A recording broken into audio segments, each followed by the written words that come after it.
Livro A Vida na Visão do Espiritismo, de Alexandre Caldini Neto. A apresentação. Lá se vão quase 30 anos estudando o Espiritismo. Nesse período, no centro espírita que frequento na cidade de São Paulo, fiz cursos e, juntamente com colegas, estudei muitos livros. Tive também a oportunidade de trabalhar como doutrinador, psicógrafo e palestrante. A cada curso que eu fazia, a cada aula que dava, a cada palestra que proferia, mais me encantava, com a lógica que permeia toda a filosofia espírita. Observei, me surpreendi e aprendi muita coisa. Mas, como disse Sócrates, quanto mais eu estudava, mais percebia a extensão de minha ignorância. O Espiritismo fascina porque aborda os principais questionamentos do homem, ou seja, os grandes e pequenos dilemas da vida. Temas filosóficos que nos tocam o coração e exigem de nossa inteligência. Ou, por vezes, que tocam nossa inteligência e exigem de nosso coração. No Espiritismo, tudo que se lê tem aplicação prática e imediata. Não há perda de tempo, nem nada de inútil, muito pelo contrário. Algumas pessoas se frustram, pois o Espiritismo não resolve os problemas por nós. Em vez disso, oferece uma metodologia para que nós mesmos os resolvamos. Ainda que baseado nos ensinamentos de Cristo, que viveu há dois milênios, o Espiritismo foi estruturado apenas cerca de 150 anos atrás. Portanto, é novo, atual e universal, e talvez por isso mesmo converse tão bem conosco. Este livro surgiu para tentar capturar e traduzir, em linguagem corriqueira, um pouco do mundo em que vivemos a partir do olhar do Espiritismo. Nasceu na esteira do sucesso do meu livro anterior, A Morte na Visão do Espiritismo. Se nele abordávamos como compreender a morte, tanto a nossa quanto a dos entes queridos, aqui abordaremos a vida, tanto a nossa quanto a nossa relação com a vida dos que amamos, ou mesmo a dos que não amamos. Busquei nas obras básicas de Allan Kardec as respostas a temas que nos dizem respeito no dia a dia. Temas que podem nos trazer serenidade e felicidade, ou até alguma inquietação, dependendo do momento pelo qual estejamos passando. Sinto ainda outros pensadores, gente que, espírita ou não, é bastante espiritualizada, gente que pensa o homem e sua vida. A próxima seção do livro traz uma breve conceituação de alguns temas básicos da filosofia espírita. Serve para contextualizar o assunto. Se preferir, você pode começar diretamente pela parte 1, a vida antes da vida. Minha expectativa é que este livro atue como água fresca no rosto de um motorista que luta contra o sono, que nos ajude a espantar a sonolência, a abrir um pouco mais os olhos e atentos, retomar o controle de nossa vida. Água fria no rosto quente provoca um pequeno desconforto, mas esse incômodo, ao nos alertar, pode evitar que, por descuido, nos acidentemos gravemente. Sobre o Espiritismo. O Espiritismo é uma filosofia nova. Surgiu em meados do século XIX, a partir de estudos do educador francês Hippolyte Léon Denisard Rivail, que se tornaria conhecido pelo pseudônimo Allan Kardec. Na verdade, ali surgia o Espiritismo como o conhecemos hoje, estruturado e racional, mas as práticas e os fenômenos espíritas sempre existiram. A comunicação entre encarnados e desencarnados, os fenômenos comprobatórios da reencarnação, a obsessão, a psicofonia, a materialização e outros fenômenos mediúnicos estão presentes em nossa vida desde sempre, em vários registros da história da humanidade. O grande mérito de Kardec e seus companheiros foi estudar os fenômenos espíritas, classificá-los e explicá-los à luz do que lhes esclareciam diversos espíritos consultados. Desde então, em pouco mais de apenas 150 anos, o Espiritismo se expandiu bastante, sobretudo no Brasil. O censo do IBGE o aponta como a terceira maior religião no país e aquela com adeptos de maior grau de educação formal. E que não há espiritismo sem estudo, sem leitura. A chave de nossa evolução, prega o Espiritismo, é o combate à nossa ignorância. Espiritismo é religião? Allan Kardec afirmou que o Espiritismo é uma ciência de observação e uma doutrina filosófica. É ciência quando analisa as relações entre os seres encarnados e o mundo espiritual. E é filosofia quando debate as consequências morais dessas relações. Kardec afirmou também que o Espiritismo pode ser compreendido como religião em seu sentido filosófico, ou seja, quando aproxima o homem do bem e de Deus. Mas, se pensarmos nas características materiais das religiões, veremos que o espírito está longe de ser uma religião. No Espiritismo, diferentemente das religiões, não há hierarquia de cargos nem uma autoridade máxima. Tampouco há profissionais remunerados que retirem seu sustento da lida espírita. Espíritas não usam roupas específicas, não há símbolos ou logotipos que identifiquem o espiritismo. Não há ritos, pois no espiritismo não há cerimônias de casamento, batismo, extrema-unção ou por alguém que morreu. Ainda que muitos espíritas recitem a bela oração de Caritas, não há no espiritismo uma oração específica, tampouco horário ou local específico para se rezar. Considerar ou não o espiritismo uma religião é irrelevante. O que importa sempre é evoluir. Se o espiritismo servir para isso, já cumpriu muito bem seu papel na sociedade. O espírita é cristão? Há também uma discussão recorrente sobre serem ou não os espíritas cristãos. Os que afirmam que os espíritas não são cristãos se baseiam, talvez, no fato de os espíritas entenderem Cristo não como Deus, mas como um espírito perfeito. No entanto, a vida, os exemplos e os ensinamentos de Jesus Cristo são a espinha dorsal de toda a literatura espírita. Ele é visto pelos espíritas como um modelo a ser seguido, um espírito evoluidíssimo, responsável pela Terra e, como tal, absolutamente digno de respeito, reverência e estudo. Uma filosofia, sobretudo, atual. Uma das características mais interessantes do Espiritismo é o fato de não ser uma filosofia hermética, cristalizada e absoluta.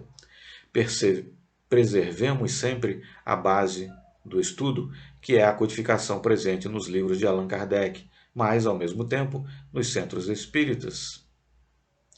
Tratamos dos dilemas do homem do nosso tempo. Ali discutidos, à luz do Espiritismo, as grandes e as pequenas questões que nos afligem hoje. Falamos também sobre as belas oportunidades que se nos apresentam no dia a dia e que frequentemente nos passam despercebidas.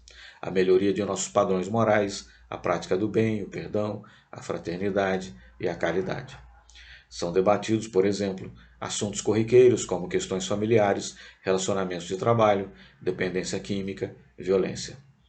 O curioso é que quando mergulhamos fundo nessas nossas angústias do dia a dia, surgem aspectos que são os mesmos desde os tempos de Cristo. Na verdade, até mesmo desde antes dele. Amor, ódio, ignorância, inveja, ciúme, progresso, poder, ego, justiça, caridade. Como demoramos a aprender? Reparação sim, penitência não. Não há no Espiritismo a penitência, ou seja, não há o que fazer para reparar um erro, exceto a reparação do erro em si. De nada adianta declamar inúmeras vezes uma reza decorada ou sofrer determinada penitência para que Deus perdoe algo de mal que tenhamos feito. O que vale é reparar o que fizemos de errado e não cometer aquele erro novamente. Errar faz parte de nossa caminhada rumo à evolução. Mas a correção de nossos erros, essa sim, é a essência e a prova de nossa evolução. O que se corrige? E como se corrige um erro? Voltando atrás, vencendo o ego e reconhecendo que erramos, pedindo desculpas, perdoando, fazendo um esforço para amar ou ao menos não odiar, buscando compreender quem pensa e age diferente do que julgamos correto. Se as circunstâncias não permitirem que retomemos a relação com a pessoa que prejudicamos, retribuamos paz, amizade, carinho, conforto e amor a todos, a todo momento. Batismo e outros ritos. No Espiritismo, não há cerimônia de casamento, batizado, crisma, confissão, extrema-unção ou para quem morreu. Não há ritos, pois entendemos que nada disso é necessário para garantir coisa alguma que desejemos obter. Quem renasceu, no espírito criado por Deus, não precisa de cerimônia para ser, por exemplo, apresentado a Deus. Seria estranho imaginar que Deus, a inteligência suprema e causa primária de todas as coisas, é tão parcial e mesquinho a ponto de aceitar e abençoar apenas aqueles que passaram por uma cerimônia como o batismo, a confissão ou mesmo a extrema unção. Não faz sentido, e Deus é todo ele justiça, correção e lógica.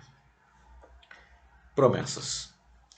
O Espiritismo não acredita em graças e favores especiais concedidos por Deus a alguns de sua predileção.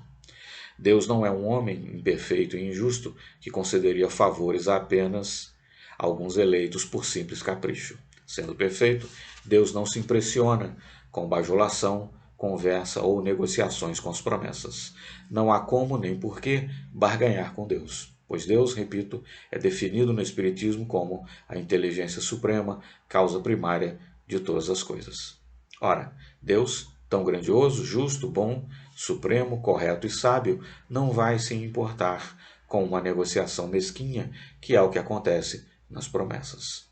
Pense, você acha que Deus iria se impressionar com algo tão pequeno quanto: se eu passar no vestibular, ficarei 6 meses sem comer chocolates? Claro que não. Ou mesmo com casos mais graves como: se o meu filho se curar dessa doença, eu subo tal escada de joelhos? Será mesmo que Deus quer que danifiquemos nosso corpo, algo que nos foi emprestado, pois devolveremos, para nossa experiência na Terra? Seguramente não.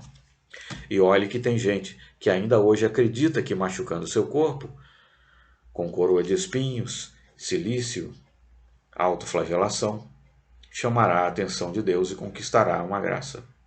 Não. Deus, por amor, não há de querer que soframos à toa.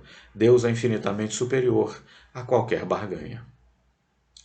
Graças. Se Deus não nos concede uma graça por meio de promessas, como obtê-la então?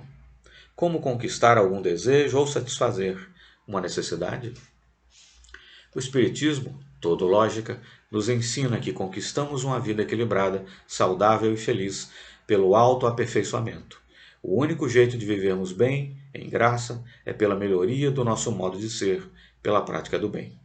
Agindo assim, nossa vida naturalmente melhorará e nos sentiremos abençoados por Deus. Oferendas. Muita gente confunde espiritismo com espiritualismo. Espiritismo é a ciência e filosofia organizada por Allan Kardec na França em meados do século XIX. Espiritualismo são todas as crenças, filosofias e religiões que vão além do materialismo. No Brasil, comumente se intitulam espiritualistas aqueles que têm simpatia por alguma corrente de pensamento místico. Em vários aspectos, o espiritismo difere do espiritualismo. Um desses aspectos é a necessidade de oferenda para os mortos. No espiritismo, diferentemente de religiões asiáticas e africanas, não há oferta de bens materiais aos mortos. É comum se ver, nas casas da Tailândia, por exemplo, lindos pequenos templos em que se oferece comida para os antepassados mortos. Aqui no Brasil, algo similar acontece. Comidas, bebidas e objetos também são dedicados a espíritos em cachoeiras, matas e encruzilhadas. São homenagens a determinados espíritos, feitas na esperança de obter deles alguma graça. Essa tradição existe em algumas das religiões afro-brasileiras. Há ainda casos de sacrifício de animais. E, infelizmente, ainda hoje, volta e meia se ouvem notícias sobre o bárbaro assassinato de seres humanos em rituais macabros. Nada disso acontece no Espiritismo. Nem vela os adeptos do Espiritismo acendem para conquistar algo ou celebrar a memória de alguém. A única coisa que no Espiritismo se oferece àqueles que morreram são nossos bons pensamentos e nossas preces para que eles se adaptem rapidamente à nova condição de vida. Santos e anjos. Nos principais livros de Allan Kardec encontramos menções a alguns santos, Santo Agostinho, São Luís e São Paulo, por exemplo. Esses espíritos desencarnados, já bastante esclarecidos, oferecem conselhos e elucidações, e o Espiritismo reconhece que seu belo raciocínio contribui para o progresso da humanidade. Mas no Espiritismo inexiste a figura de santo. Os que algumas religiões chamam de anjos são os espíritos que já deixaram a condição humana. No mais, encarnam entre nós porque não precisam, pois não mais encarnam entre nós porque não precisam, pois evoluíram a ponto de se aproximarem da perfeição moral. Anjo da guarda. O que comumente se chama de anjo da guarda, o Espiritismo chama de espírito protetor. Ele é mais evoluído que nós, a quem supervisiona, mas não é um anjo. É um bom espírito que nos acompanha desde antes de nosso nascimento, nesta encarnação até depois de nosso desencarne. Por vezes, nos acompanha por mais de uma encarnação, inclusive. Sua missão é nos orientar durante nosso estágio no corpo físico. Esse espírito se esforça por se fazer ouvir por meio de nossa intuição, sempre nos inspirando o bem. Podemos, por meio de nossas preces e pensamentos, pedir que ele nos ajude e ele nos auxiliará por meio da nossa intuição. Estejamos atentos e confiemos nela. Profissionais. No Espiritismo não há carreira, não há profissionais. Não há uma autoridade máxima. Todos os que militam no Espiritismo são voluntários, não ganham dinheiro com o Espiritismo. Eles tiram seu sustento de alguma outra atividade e dedicam parte de seu tempo ao estudo, à caridade e à lida espírita. A única exceção são alguns profissionais que podem ser contratados por centros espíritas de grande porte para administrar e manter a casa, como zeladores e faxineiros.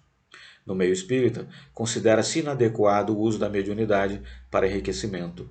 Há quem psicografe romances espíritas e se apodere dos direitos autorais do espírito que ditou aquela história, ou quem use sua mediunidade para vender conselhos, os adivinhos. Charlatães. O fato de não haver quem ganhe dinheiro com o espiritismo já oferece uma boa forma de identificar charlatães. Espíritas nada cobram, não fazem adivinhações, não leem cartas, búzios, mãos ou borra de café. Não fazem consultas espirituais em troca de dinheiro, não predizem o futuro, nem informam quem fomos em vidas passadas, não fazem os chamados trabalhos de amarração de amores, não resolvem a vida profissional, afetiva ou mesmo a saúde de ninguém por dinheiro. Então, quando vir cartazes sujando os postes de sua cidade, prometendo amarração de amor, sucesso profissional ou a solução de quaisquer outros problemas, desconfie. Isso não é espiritismo, é oportunismo e charlatanismo. Dízimo. Dá para comprar sossego, paz de espírito, felicidade? Não dá. O dinheiro compra muita coisa, é necessário em nossa caminhada na Terra, mas a satisfação interior, a sensação de paz e a tranquilidade dos justos, isso não se compra. Conquista-se. Então, entende o Espiritismo que não é com o dinheiro que compraremos a paz que buscamos. Não se compra Deus. Só se conquista a paz de espírito trabalhando para isso. O Espiritismo não cobra dízimo, nem vende imagens ou amuletos bentos. E como os centros espíritas se mantêm? Graças a trabalho voluntário e doações. Como não tem que arcar com os custos de profissionais trabalhando pelo Espiritismo, os encargos de manutenção dos centros são baixos. As despesas em geral se resumem a aluguel, faxina, água, luz e impostos. Vários centros espíritas nem aluguel pagam, pois funcionam no imóvel de algum benfeitor. Não há pagamento de quaisquer taxas para a frequência e o atendimento nas casas espíritas. Não há troca de dinheiro por benefício. Se você for a algum lugar que se diga espírita e lhe cobrarem algo, dê meia volta. Fenômenos. No Espiritismo, o aspecto místico, a materialização, a transfiguração, a comunicação mediúnica, ainda que seja curioso, é o que há de menos importante. Esses fenômenos ainda exercem grande fascínio sobre nós, mas não deveria mais ser assim. Aos poucos, conforme a humanidade avançar, deixaremos de lado os fenômenos para nos dedicarmos ao que mais interessa. A reforma íntima, nosso aperfeiçoamento moral. O desenvolvimento de cada um de nós é o mais fantástico e mais importante fenômeno que se deve buscar com o estudo do Espiritismo. Obsessão. Obsessão é uma pendência entre duas ou mais pessoas. Pode ser, por exemplo, consequência de uma briga grave que tenha ficado mal resolvida. Uma das partes, sentindo-se injustiçada ou humilhada e estando magoada, deseja vingança e age contra a outra. No futuro, a outra parte talvez reaja de volta. E assim permanecem num bate e volta prolongado. É possível se livrar de uma obsessão? Primeiro, é importante saber que nem tudo que nos acontece de confuso ou mal é culpa de um obsessor. Frequentemente, são coisas da vida ou mesmo consequências ruins de algo que fizemos. Mas, supondo que seja mesmo um caso de obsessão, como agir? O processo desobsessivo é simples e racional.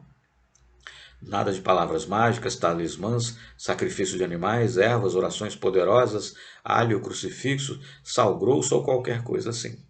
A desobsessão segue a racionalidade, que é a base de tudo no Espiritismo. E ela nos diz que uma mágoa ou um mal-entendido só podem ser resolvidos quando ambas as partes se perdoarem. Assim, em conversas com obsessor e obsidiado, busca-se a harmonização. Conseguindo-se isso, a obsessão acaba. Salvação. Como o Espiritismo entende a salvação? No Espiritismo, não há o conceito de salvação ou danação por toda a eternidade. O Espiritismo não crê no céu e no inferno, mas em situações em que nos colocamos que de fato se assemelham ao que vulgarmente se entende por céu ou inferno. O que há é um caminhar contínuo de aperfeiçoamento do ser. Fora da caridade, não há salvação. Essa frase define bem como o Espiritismo se compreende. Não é necessário ser espírita para se atingir um bom estágio de evolução que garanta a paz de espírito. O necessário para isso é a prática da caridade, e isso cabe a qualquer pessoa, de qualquer filosofia ou religião, ou mesmo a quem não segue filosofia ou religião alguma. Diz o Espiritismo que basta que sejamos caridosos, ou seja, que nos guiemos pelo bom proceder, agindo no bem e no amor, para estarmos no bom caminho. Reforma íntima. Reforma íntima é algo tão simples, lógico e eficiente quanto difícil. Simples, lógico e eficiente porque depende apenas de promover melhorias em nós mesmos. E dá resultado. Depende apenas de trocarmos hábitos e crenças que nos fazem mal por outros modos de agir e pensar, que sejam baseados no bem de todos, na tolerância, no perdão e no amor. Mas se a reforma íntima é simples e lógica, é também difícil pelo mesmo motivo. Depende apenas de nós. Não há atalhos. Não se resolve uma dor moral com um par de orações decoradas, uma penitência ou uma promessa. Tampouco com uma oferenda para quem ou o que quer que seja. E não há como comprar, por meio de dízimo, o bem-estar e a felicidade constantes e genuínos. Para alcançar a felicidade, precisamos ser honestos com nós mesmos e com os outros. Temos que reconhecer em que erramos, admitir nossa imperfeição e, de fato, estar dispostos a nos dedicarmos a corrigir nossos erros. Ceticismo como antídoto para o misticismo. A base do Espiritismo é a literatura de Allan Kardec, sobretudo estes dois livros, o Evangelho segundo o Espiritismo e o Livro dos Espíritos. O primeiro nos fala, de forma profunda e ao mesmo tempo simples e objetiva, sobre a moral cristã na perspectiva espírita, uma encantadora aula de civilidade e humanismo. Já o Livro dos Espíritos é um fantástico compêndio de perguntas e respostas sobre os mais variados temas que afetam nossa vida antes, durante e após o encarne na Terra. A literatura de Kardec é a coluna mestra do Espiritismo e também uma segura proteção contra o misticismo, as crendices e as fantasias. O próprio modo como a filosofia espírita se organizou mostra como ela preza o cuidado com a lógica e como se distancia das superstições. Não foi Kardec quem inventou o espiritismo, até porque o espiritismo não foi inventado. A comunicação entre encarnados e desencarnados, isto é, entre espíritos, sempre existiu. No Egito e na Grécia antigos, no Império Romano, nos países europeus durante a Idade Média, nas populações nativas das Américas e por toda parte, em todos os povos, encontram-se relatos e registros da interação entre os chamados mortos e os chamados vivos. Em meados do século XIX, sobretudo na França, na Inglaterra e nos Estados Unidos, nos círculos mais esclarecidos da sociedade, era moda a comunicação com espíritos, ainda que bastante rudimentar, por sinais, pancadas, letras, pouco mais que uma divertida brincadeira. Até que Allan Kardec, homem da ciência, pedagogo, discípulo de Pestalozzi, cético, ético e árduo defensor do método científico, interessou-se pelo assunto. A princípio, duvidando da autenticidade de tal comunicação, aplicou a ela toda a metodologia científica para desmascarar ou comprovar o que se dizia. Observou, duvidou, perguntou, ouviu, comparou, formulou, ouviu de novo, mudou suas fontes, negou, questionou novamente, testou. Tudo o que ouvia dos espíritos foi exaustivamente comprovado antes de estruturar suas obras. Allan Kardec, com seu estudo científico do espiritismo, apenas, entre aspas, organizou, deu forma e explicação ao que via acontecer. Seu raciocínio era o seguinte: os fenômenos são concretos e o sobrenatural existe. Portanto, aquilo que ali se verificava, mesas suspensas no ar, por exemplo, teria que ser algo natural, sujeito às leis da ciência. Por isso é que ele classificou o espiritismo como uma ciência da observação. Concluiu que havia algo de racional, uma força desconhecida e naquele momento ainda inexplicada, uma nova ciência. Dizia Kardec que quando surge um fato novo, não explicado pela ciência, devemos, em vez de negá-lo ou atribuí-lo ao sobrenatural, buscar ampliar a ciência para compreendê-lo. Cuidadoso, ele dizia ser preferível rejeitar 100 verdades a aceitar uma mentira.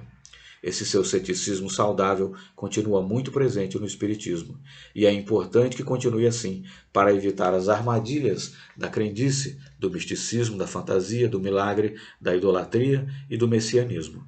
No espiritismo, tudo é simples e racional. Não há paramentos, símbolos, talismãs, compra de redenção, ritos, rezas padrão, mistérios, segredos, eleitos, iniciação, nem hierarquia. Não há o sagrado, não há a redenção dos pecados por milagre, não há perdão dado por um religioso ou mesmo por Deus. Na verdade, tampouco há o pecado. O que há é a consciência de nossos atos e a ação de buscar corrigi-los. Tudo sempre baseado na lógica, na fraternidade e no bem.